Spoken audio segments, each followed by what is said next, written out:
நீ என்ன கற்பிக்கிறாய், எப்படி எங்களை காலி பண்ணுகிறாய்? அதுல வந்தது பாரு. முதல்ல அணுல அங்க இருக்கிறவன வெளியேற்றணும். அப்புறம் தஞ்சையில மீத்தேன் ஈத்தேன் அங்க இருக்கிறவன வெளியேற்றணும்.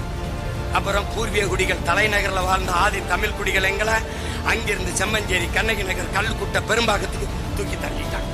திருப்பி ஒவ்வொரு இடத்துல மேல்மாவில சிப்காடு, அங்க அந்தியூர்ல சிப்காடு, பெருந்துறையில சிப்காடு, திண்டுக்கல்ல சிப்காடு, எல்லாம் சிப்காடு. சிப்காடு எங்க கையில திருவோடு, எல்லாம் சிப்காடு.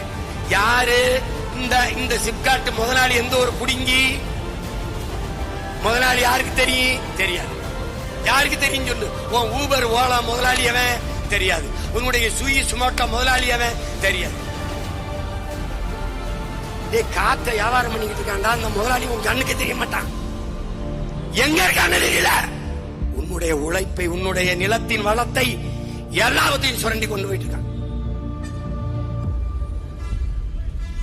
2000 ஏக்கர், 3000 ஏக்கர், 4000 ஏக்கர் என்று விளைநிலங்களை பறித்துக் கொண்டு வாழ்விடத்தில் இருந்து வெளியேற்றி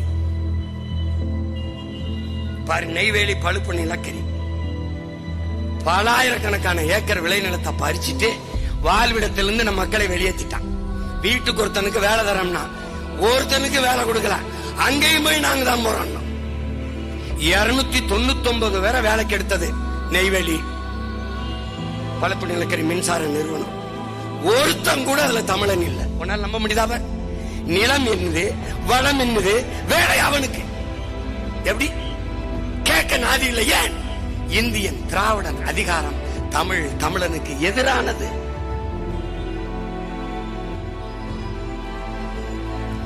எந்த இடத்துல ஒண்ணு வச்சிருக்கான்?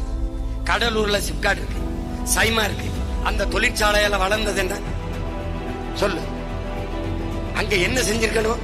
16 கிலோமீட்டர்ல நம்முடைய பாட்டன் அரசேந்திர சோழன் கட்டிய வீர நாராயண ஏரி இருக்கு. அத தூர்வார துப்புள்ளாத இவர்கள் சைமா கொண்டு வரேன், சிப்காடு கொண்டு வரேன். ஏற்கனவே ஸ்பெஷல் எக்கனாமிக் ஜோன், சிறப்பு பொருளாதார மண்டலம் என்ற பேர்ல பல ஆயிரம் ஏக்கரை பறிச்சு முதலாளிகள் கொடுத்தான். ஒரே ஒரு கேள்வி கேட்கிறேன், ஒரு கேள்வி அண்ணன் கேட்கிறேன். இப்போ பரந்தூர்ல 5000 ஏக்கர்ல ஏர்போர்ட் கட்டிடுறான். திருப்பி விளைநிலம் பத்தல, அந்த ஏர்போர்ட்டை தூத்துட்டு விளைநிலமா ஆக்க முடியுமா? இதுக்கு மட்டும் வாய்ப்பே கிடையாது.